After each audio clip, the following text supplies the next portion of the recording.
Hey guys, how's it going? Welcome back to J Raids and welcome back to another Raid Challenge video. And it's Monday again. That means it's back to another live arena analysis video. We're going to kick back and analyze some of the games we played the other day. And we'll break it down as we continue our climb further, talking about some of the ban strategies, draft strategies, micro strategies, whatever you name it.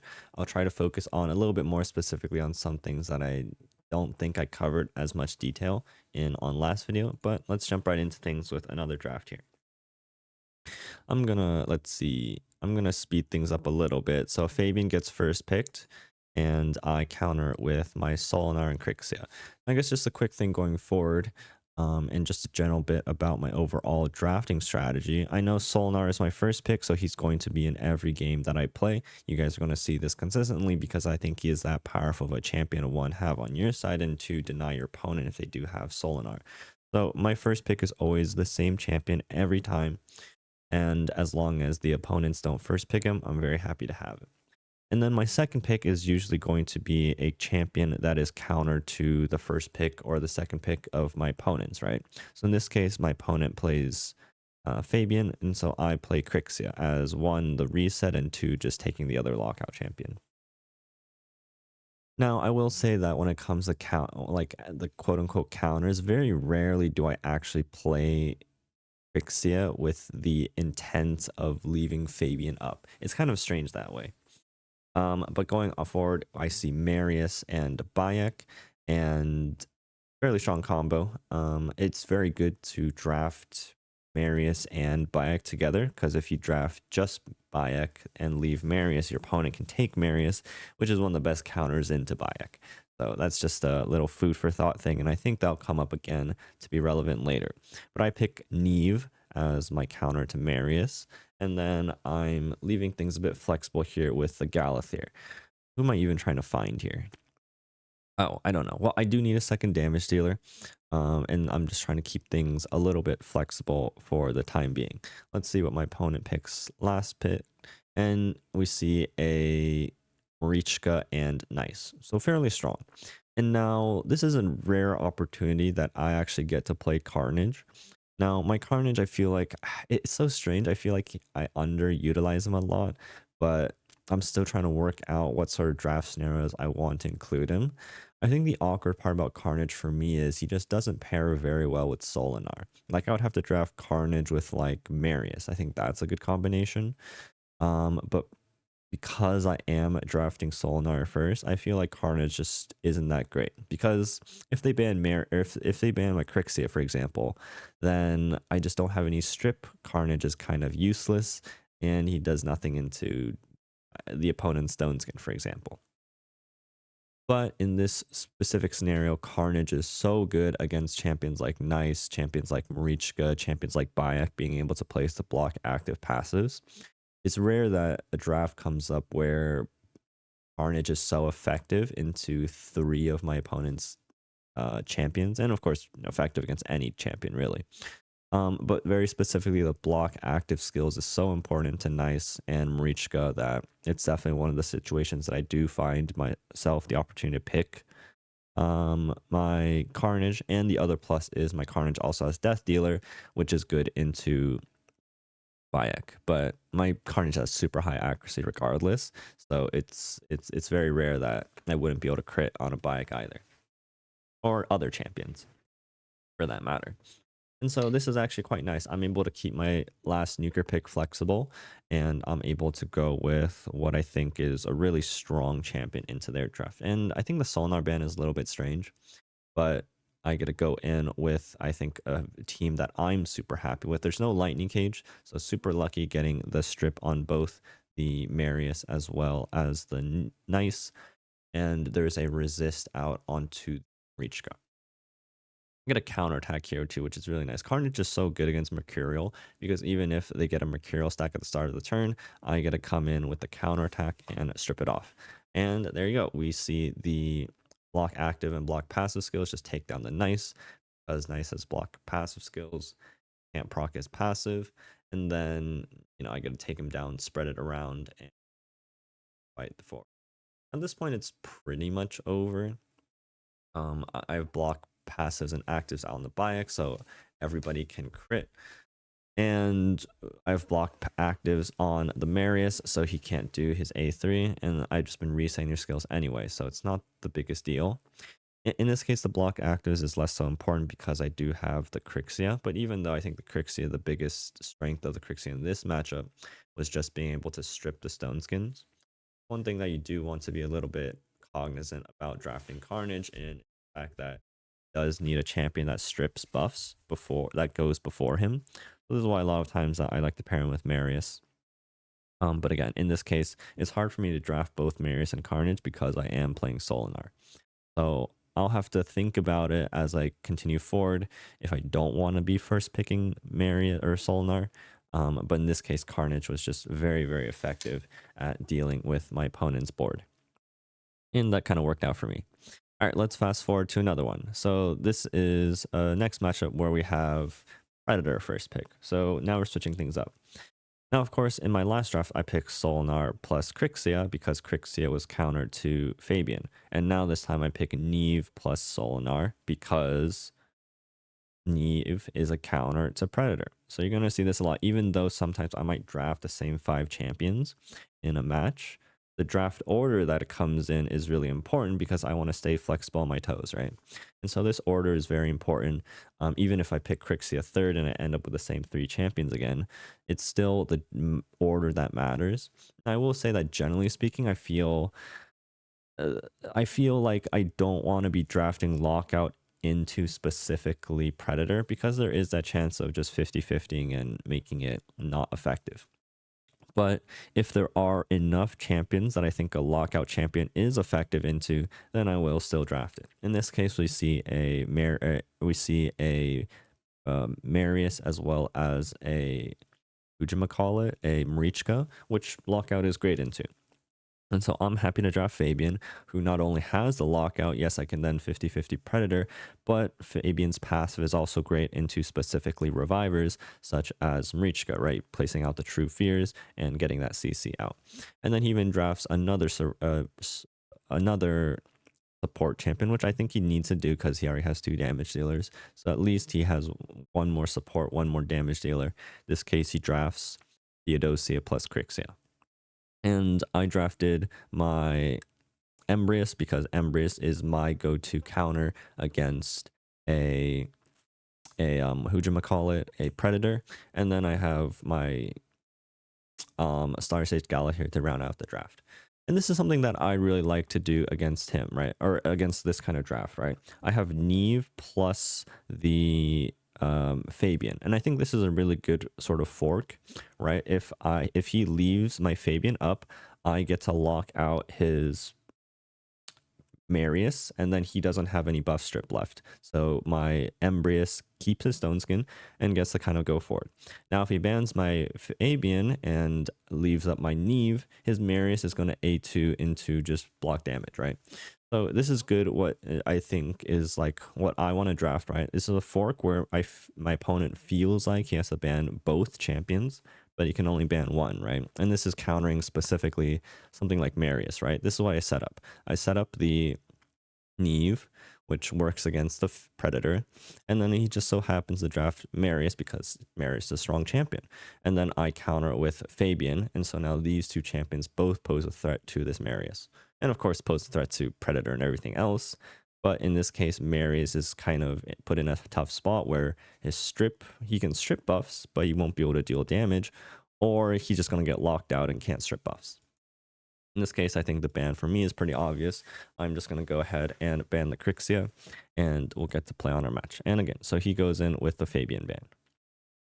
I think just a quick note, I do actually choose my Embrius as the lead, and this is kind of interesting. If you guys notice me and how I approach my drafts, very rarely do you see me drafting with a speed aura. It's a little bit rare in the last case where I actually do play Carnage. And then it's another reason why I choose Carnage if I specifically want a speed aura. In these cases, usually I'm not really drafting a speed aura.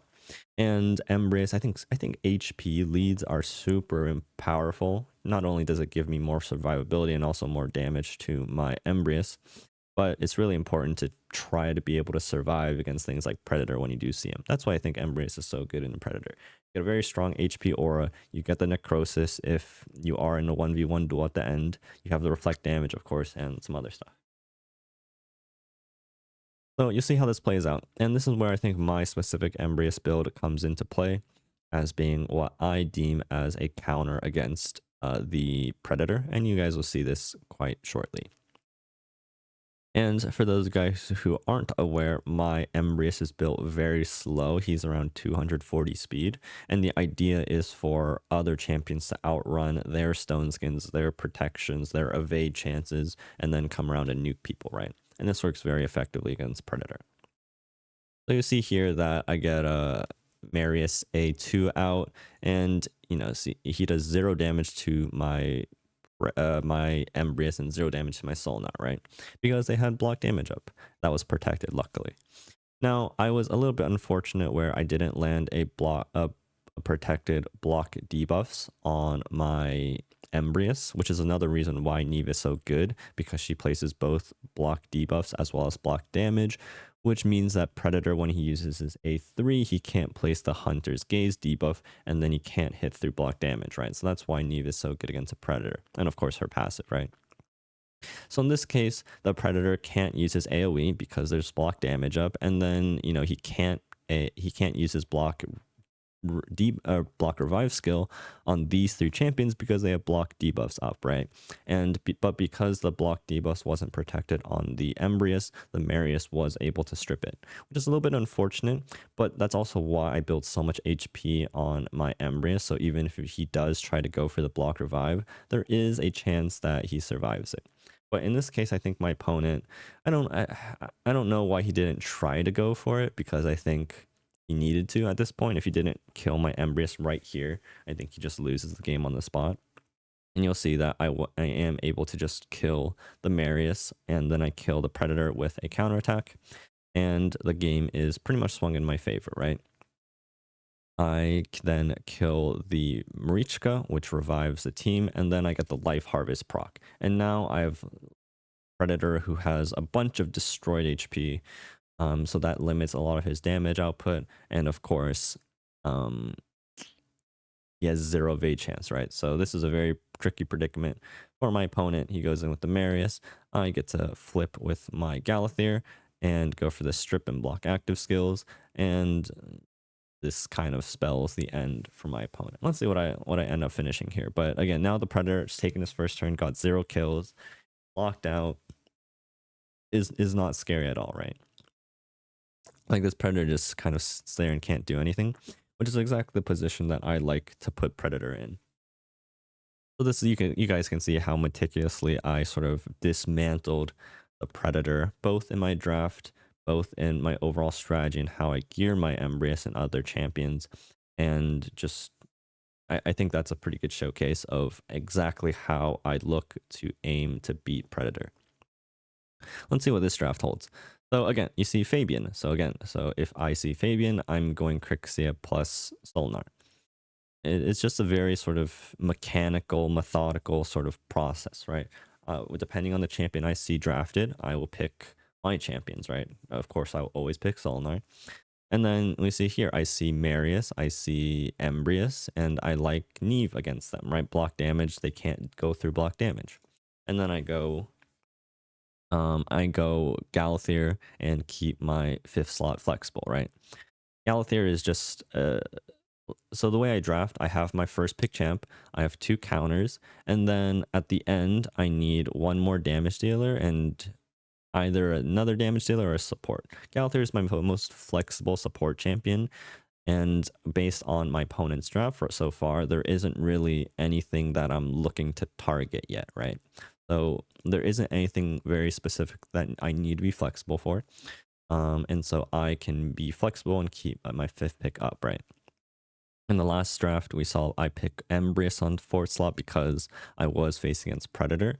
In this case, I don't have a very specific champion I want to be putting out there, so I'm just putting out my most flexible champion, and that's my Galathir. And then I think my opponent actually pulls out something very, very interesting right here. Yeah, look at this. He puts in the Arbiter plus the Edward. And now this is super telegraphing, right? This is incredibly telegraphing, and I'll talk about it in a short bit. I end up just picking my Maria.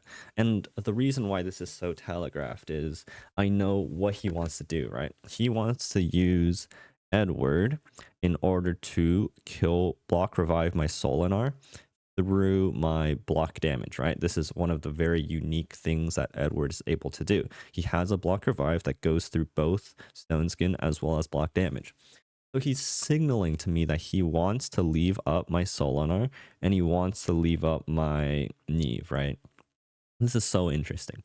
So his ban is either my Crixia, my Galathyr, or my Maria. This is so interesting, right? Because now I have an idea of what he wants to be doing because it's super telegraphed, and then that can affect how I want to play the game. And this is where the ban becomes interesting, right? If I ban, if I don't ban Edward and I leave Arbiter up, Arbiter is going to go first. He's going to boost into his team, and my Edward's going to go in with this block revive, and then the game's in a tough spot, right? And so if I leave up Marius, but like, and then like, I don't think I need to ban Marius or any of his other damage dealers, Marius or Embers, because I believe he's going to be leaving up my Niamhe, right? My Niamhe counters these two champions. I don't even need to think about them. So my decision is, do I want to ban Arbiter? Do I want to ban Edward? And do I want to ban the Fabian? Now, the reason why I don't think I need to ban Fabian is because I have both Crixia as well as my Maria. Maria is my go-to counter against most lockout champions because she is able to cycle her turns and get back to her abilities. And of course, Crixia comes in with the reset, right? And so do I ban, would I rather ban the Arbiter or would I rather ban the Edward? And I think for me, I'd rather ban the Edward because if I ban Arbiter, he bans Crixia. I'm kind of in an awkward spot. Or am I? No, I don't think so. I think I don't know. This is so interesting. This is like super, super telegraphed that in a way that you feel like it only comes up very rarely. But I think I just go to ban the Edward because that's basically how he is centering his strategy around, right? He wants to make sure that this Edward can go through to kill my Solnar, to go through the block damage and block revive. Like, this is how he is centering around his strategy with his last two picks. Oh, what happened here? Freeze frame. So I end up banning the Edward, and he actually bans my Maria, right? Because he wants to leave up these two. He's banning either of these. He chooses to ban the Maria because he thinks that if he kills my only damage dealer after banning the other one, he automatically wins, right? But that's where he's wrong because I end up banning the Edward. And I think this game has been won purely through this draft. And you guys will see just he has a very rough time, right? He now has two damage dealers that can't go through block damage. He has a lockout champion that is facing a Crixia on the other side. And this looks pretty dire, right? He goes into speed boost of the Arbiter. Next turn is the Marius. And the Marius goes in with the A3 into A2. And look at this. He just, where's the damage, buddy? He does get some damage out on the Crixia. I think I didn't get a protected block damage out. Yeah, so I didn't get a block damage out on the Crixia, which means that the stone skin was stripped. Sorry, speeding up a little bit. But again, this is where the danger comes in, right? Extra turn here, and then another extra turn here. So I'm just getting all the free counterattacks in the world from my Solinar. And this is something you have to be a little bit careful about when you're taking extra turns. He took one extra turn here, one extra turn here, two extra turns here, and he's going to take a third extra turn with the Embrius. And so I'm getting 3 counterattacks out there. I destroy all of the Mercurial stacks. And then look at that. Now this is weak affinity, so the damage is reduced. But it's a little bit unfortunate, right? I had 3 block damages up, so if he uses AoE, he's not really doing anything. And then because he's weak affinity, he isn't even able to kill my Crixia. And then this fight is fairly over. I'm just able to kind of take my time here. I do a little bit of a A1, and what happens here? Oh, I guess this, because of Mercurial, this fight is dragged on a little bit longer. But I also do think that because he built both his Marius and his Embrius in Mercurial, their damage output is also a lot lower, right? And so his Marius, I think Marius is such an interesting one with Mercurial because there's no damage. Marius has 0 ignore defense in his kit, and if you take away all of it, he's actually fairly not that strong of a damage dealer. Still very good at stripping buffs. But you really do need a Stormcaller. I think that's what enables you to pivot away from damage dealing Marius to Mercurial Marius if you do have Stormcaller, because then you provide all that additional CC layering. I think this is the first pick in a while. So of course, for me, I first picked Solnar. No surprise there. And then we can see what happens when my opponent picks. What does he pick? Ah, interesting. My opponent picks Niamhe and Predator.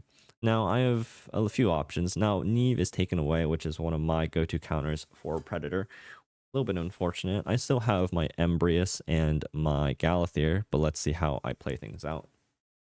Do I go for a Lockout? Do I go for Galathyr? Do I go for Embrius? What do I do here? I go for Embrius plus Maria.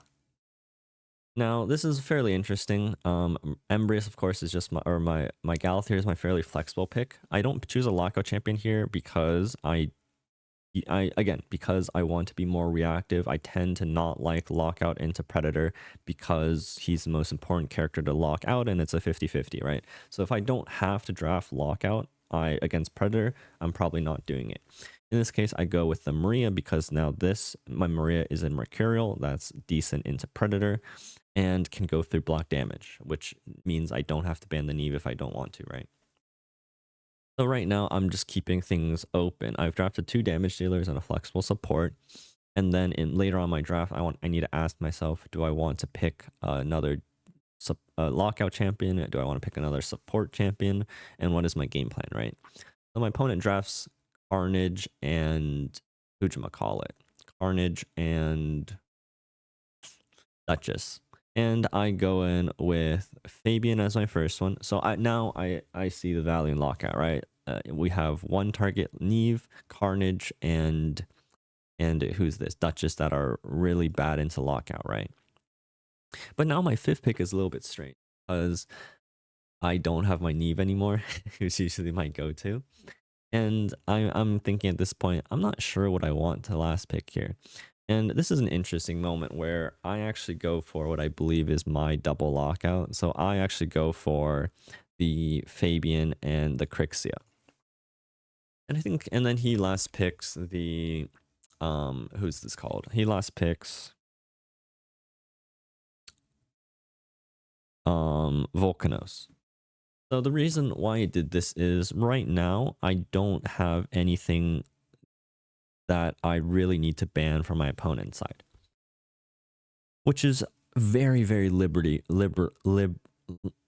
liberating feeling because I have 2 lockout champions, so he can't ban both of them, and lockout is extremely effective into Niamhe, Carnage, who's this girl, Duchess, and is 50-50 into Predator, right?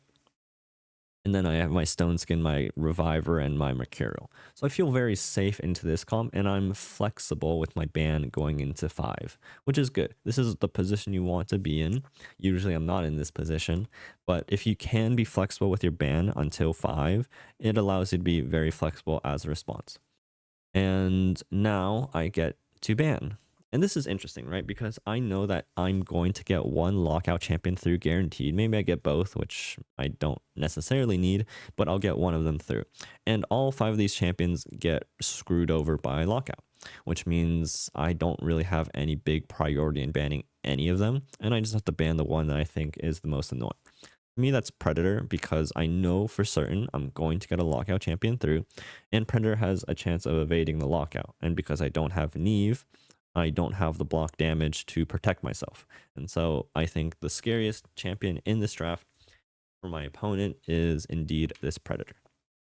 So I think this was a super interesting draft. And he actually bans my Maria, which I can see why, because there's the Neve, but then he leaves Volcanos into Solnar, right? And then you guys can see how this goes. And again, I don't choose the speed aura because I don't want because it's just unnecessary, right? There's no speed boosters. There's no way that any of his champions are going to be faster than mine, or at least his damage dealers, right? Maybe his Duchess or his Neve is faster than 400 speed. Like it's unlikely, right? I don't need a speed aura, so I just go in with my attack aura just to do a little bit more damage. There's always the like speed is always good, but I think it's just less important now, especially if you don't need it to win the go first. And so we load in, and I get the first turn on my Crixia. Now there's something a little bit fishy here. My Fabian is too slow, and that's because he doesn't have gear on, which is a very big kind of oopsie daisies. Because the Crixia goes in, and I get a polymorph. Actually, super high resistance on the Neve, which I think is also a very interesting take on the champion, which I might try out if I had the. I might see what kind of resistance I can get on my Neve, but I get a polymorph on to the Duchess. Luckily enough, I did get the increased cooldown on to the Carnage, which is one of the scariest targets here. Normally this wouldn't matter if my Fabian was actually in his gear, but you guys can notice that my Fabian is lacking a lot of gear.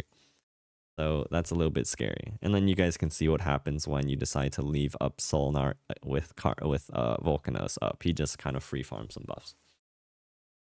Stars of the Jinnan, that is awesome. He has both Stars of the Jinnan, which is a fantastic resistance relic, and he has a super high resistance build on the Neve. I think that's super cool. I mean, this Neve is not slow. Like, this Neve is maybe like actually the Neve is slower than my Galathir. This Neve is probably like still like actually it's probably the same speed as my Neve, but his Neve just has like 800, 900 resistance. And finally, I get my turn with my with my Carnage. And do I lock out anybody? Do I even lock out the Do I even lock out the Duchess here? Let's see. I do. So very low resistance Duchess. I think just stacking HP with like a bolster set. So no resistance there. But I mean, I think this matchup is fairly straightforward. I have Mercurial on my Galathir, which means that he can't get the HP burns from the Volcanos, and I have who's this called? I have Solnar, who can't get burned from the Volcanos. So Volcanos is kind of just sitting here looking pretty useless, and then of course the Carnage is locked out, so he can't place his very annoying debuffs out. So just kind of forked here. I make sure I don't use the A2, of course. If I use the A2, that can kind of spell disaster. But I landed myself a lucky 2-turn Stone Skin here, and that extends the fight a little bit more. Now, again, if my Fabian had gear on and I can go in with the A2 and kind of petrify some of these guys, the fight would be a lot less close, as not close as it even was. But I can just kind of go in here and make sure I clean things up. I'm just gonna go ahead and fast forward a little bit. I think I blocked debuffs. What do I do? And then these guys are locked out. They can only A1. I flip with my, oh, not yet. And then Volcanos is usually built super slow, right? So there's nothing really that he can do. I gotta go in, kill the Duchess, and then go in and deal with the Volcanos. Another draft where I think that was just another game that I think was just won in draft. And then you guys can see here, oh, my Alo didn't have gear. I forgot to check. This is something I try to get in the habit of, but I just make sure that all 12 or whatever number of my arena champions have gear on before I go into the live arena. And oh, I think I skipped over. Oh no, I almost forgot. Or did I? Where is it? Alo. Oh, there we go. Yep. My Fabian was missing a lot of gear. Oh, I shouldn't have skipped over that anyways. But yep, my Fabian was missing three pieces of gear. I was moving things around for Faction Wars. And do I even go into my, yep, I go into my arena build. Oh, why didn't that filter? Oh no, I made sure my Sanguine Maria was part of my arena set. And then let's see, we'll wrap up with one. Okay. This is a fairly interesting spot. So again, I get first pick, I get Solinar. And my opponent responds with Fabian and Crixia, which I think is an interesting sort of what's it? A sort of interesting variation because normally they'll pick one and I'll pick the other. And so because he gets two pick, he's able to take both of them if you do have him. Or normally I see two lockouts picked kind of in response to Solinar as well because obviously can't ban both of them. I go flexible because there's not really much to kind of think about. If I had like a Donatello built up in a way, then that is a possibility. But unfortunately, my Donatello is not very arena viable, at least for my level. And he goes 2 damage dealers, which is fine. And now I have to think about what I want to do, right? I can't deal with both. And normally this is where I would go with my Alil. I could ban the Crixia and then Alo because there's no 6-star intimidating not intimidating presence, but temporal chains on the Fabian. I feel fairly confident into it, but because he doesn't have his fifth, because he has last pick, it feels a little bit risky going Alo because all of a sudden if he slams like I don't know, someone like a Ultimate Death Knight, for example, or Donatello, or anybody that just completely screws over my Alo, that puts me in a very bad spot. And so I opt to go Maria instead because she's kind of my secondary counter to Lockout because, again, she can cycle through her turns. And let's see what my opponent last picks here. He last picks Sylvie. Oh, so this is a little bit of an interesting spot where I picked my Noelle as a sort of response because what did I do? She has high resistance. She has a speed aura if I need it, and that's about it. And she has a revive, right, with the freeze. So I feel like I'm in an okay spot provided I can kind of pop off with my Maria. He bans my Neve, which makes sense because he has 2 damage dealers that can't go through it, and we'll see how things go. I think this works out in theory. This is a very good position because of my speed aura, and my Galathyr being fairly fast, I'm actually able to take the first turn with Galathyr, which is very important because that allows me to go into my second form and try to go for the lockout, right? He has no lightning cage on his Marius, and there's no protection on his Fabian. And, well, this is the unfortunate part where theory meets reality, and I weak hit on the Fabian, and I don't get the strip on the Marius, which means that this fight is now in a very, very tough position. He goes for this strip, which got lightning caged, and then, yeah, there's a Stormcaller Marius. He kind of just takes his fancy, and he just starts to wipe out my side. I think he kills my Galathyr. I go in with a freeze here. Let's see what happens going forward. Oh, I get a block damage out, and I get my turn with my, who's it called? My Maria. Now, this is why I do like Maria into Lockout Champions, because I get my extra turns here, and I do end up getting 2 extra turns, which allows me to go into my A3, and this allows me to kill a champion of any choice, and I get to lock them out, right? A little bit unfortunate that I don't get 3 buffs on my Sanguine Maria, so that way I could have went into the A3 instead. Or rather, just generally speaking, I don't have a way of getting 3 buffs on my Sanguine Maria very easily. And so that makes it a little bit tricky to deal with more than one enemy, right? I kind of need to reset the turn meter on the Embrius, but I'm unable to deal with the team at large, and he can just kind of come in and kill the rest of my team. So overall, this theory worked in this team worked in theory because I got the first turn on my Galathyr, luckily enough. But unfortunately, the RNG did not land with me. But why this is interesting is I actually get a rematch with this guy. And in live arena, this is not super uncommon that you will get matched into the same person, maybe back to back or even up to 3 times. Or, you know, having 3 matches like a best of 3, which I think is some of the interesting content of live arena, right? Because that gives you additional flexibility in terms of how you approach the game. And I know he has both Crixia and Fabian. So instead of my first pick Solinar here, I'm going with a first pick Crixia. And this is where I vary things up, right? Normally, I would first pick my Solinar, but if I do that into this guy, I know he has both Fabian as well as Crixia. And even though my draft last game worked, in theory, it just wasn't as safe of an option. And so now I get to still draft my Solinar, but now there's only one lockout champion on the other side. Yes, he could have another lockout champion as well, but then he'd have to ban my Crixia or something, right? So then I have more flexibility in terms of what champions I can pick. He goes in with the Marius again and the Donatello, which is a little bit interesting.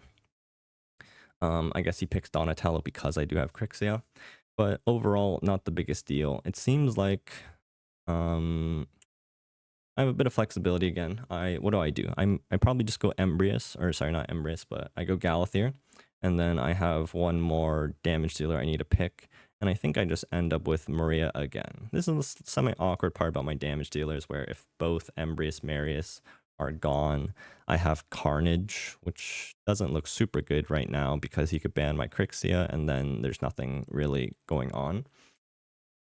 I have Alil, which isn't great into the Donatello, and then I have Rhodos, which is weak affinity into Embrius. So it's overall a little bit awkward. And I still have so I go with my Maria, which is flexible enough where I can choose to not ban the Fabian if I don't want to. But right now I am approaching this with the intent to ban Fabian if he doesn't surprise me with his 5th pick here. And for his 5th pick, we get a Lamassu, which to me isn't super scary. And so I just ban the Fabian and play things out. So of course I suspect his Lamassu to be the fastest champion in the game, or sorry, in the on the field. Sorry, let's go ahead. And the Lamassu opens up with the speed boost onto the Marius. No surprise there. Sorry, frames. I will just, I don't know what's going on with my frames, but sorry, we'll just have to be patient. My apologies. So I have the idea that Lamassu is going to boost into the who'd the Marius, but because of the extra turn effect, actually it's not an extra turn. But if Marius wants the A3, then I get the damage reduction on my Solinar, and then I have the Mercurial on my sorry, names are eluding, Maria. So as you can see, it barely dealt any damage to my Solinar because he is taking 75% less damage, and because of the way Lamassu speed boost works is it's only single target, right? So I got the cut in with my Crixia. I reset everybody. I even got the lockout on the Donatello, which was really lucky. And this one's pretty much set in stone, right? I have 3 buffs. I got to go in with my extra turn. I get a counterattack from I don't know what. And get an extra turn, and then I get my A2 and I knock out his Embrius right through the Stone Skin, and then bam, through Stone Skin again. And so I think this one was a very interesting sort of end where when you do get the rematches, you want to make sure that you want to play around a little bit differently. You want to take into account what your opponent had and figure out what didn't work for you if you did win, or if you lost, and what worked for you if you did win. And so I think that is a very interesting approach to taking live arena when you do get these rematches. But I'm going to wrap things up here for today. Hope you guys enjoyed. Let me guys know if you guys took something out of it, and hope your live arena climbs are going well for you guys as well. But I love you guys so much. Thank you guys for tuning in. If you did enjoy the video, consider leaving a like and subscribe to the channel. I'd really appreciate it. But with that, I'll catch you guys later. Peace out, guys, and take care.